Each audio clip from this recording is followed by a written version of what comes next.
tomorrow is hearing of 370. मुझे तो समझ नहीं आता कि हियरिंग के पीछे मुद्दा क्या है। जिन लोगों ने 370 लाया था, आइन में लाने के लिए जो सबसे बड़े इसके पैरोकार थे और सबसे बड़े जो इसकी पैरवी कर रहे थे, पंडित जवाहरलाल नेहरू और दूसरे लोग, उन्होंने खुद ये कबूला कि ये आर्जी है।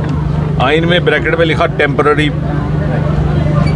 और कॉन्स्टिट्यूएंट असेंबली में एक बहस के दौरान डॉक्टर श्यामा प्रसाद मुखर्जी ने, उस वक्त के जो वज़ीर आज़म थे नेहरू जी, उनसे ये कहा कि आप क्या ऐसा नहीं लगता कि इस पर एक बार फिर से गौर किया जाए? तो पंडित जी के जानते हैं क्या जवाब? उनके ये अल्फाज थे कि ये दफ़ा घिसते घिसते घिस जाएगी, लेकिन वो नहीं घिसा सके। मणिपुर में वो घिसा नहीं सके, और उसको घिसाने का काम अगर मोदी जी ने किया है तो इन मुखालिफ पार्टियों को तो मोदी जी का शुक्रिया अदा करना चाहिए। मुझे नहीं लगता कि इस बात को लेकर के कोई बहस का मुद्दा है। किसी व्यक्ति विशेष या किसी लीडर के ऊपर तबसरा करने की कभी मेरी आदत नहीं रही, लेकिन एक आम शहरी होने के नाते पाँव ज़मीन पर जुड़े हुए मैं ये कह सकता हूँ पूरे हौसले के साथ कि श्रीनगर का आम शहरी, श्रीनगर की कूचों गलियों में चलने वाला आम शहरी, वो मोदी जी के इस सफ़र का हिस्सा बनकर के आगे बढ़ना चाहता है। और हमसे बहुत बड़ा गुनाह हुआ, हम जो भी हैं दल का लोग,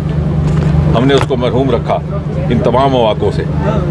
एक खौफ का पर्दा उसे रोके हुए था शायद, अब वो भी जाता रहा। और आने वाले वक्त में देखिए कि हिंदुस्तान की आगे की जो तरक्की की यात्रा होगी, उसमें यहाँ के नौजवान, यहाँ के शहरी एक अहम रोल अदा करने वाले हैं। The youth of Kashmir wants to move on, और उसमें उसकी सलाहियत भी है, उसकी काबिलियत भी है, काम करने का उसमें हौसला भी है, और उसके अरमानों के आप सब जानते हैं कि मोदी जी के बतौर वज़ीर आज़म 9 साल मुकम्मल होने के को लेकर के ये प्रोग्राम मुनक्कद किया गया है।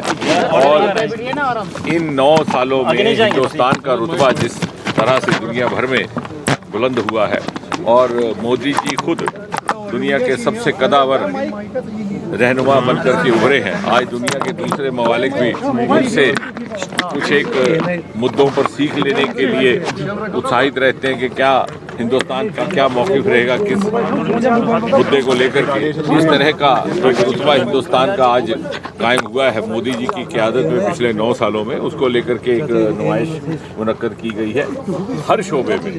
और इस साल इसी हफ्ते हमारा चंद्रयान का भी एक लॉन्चिंग हो रहा है 14 तारीख को, और उसके लॉन्चिंग के साथ और कामयाबी के साथ जब वो चांद की सरजमी पर उतरेगा तो हिंदुस्तान चौथा मुल्क बन जाएगा दुनिया में चांद पर लैंड करने वाला।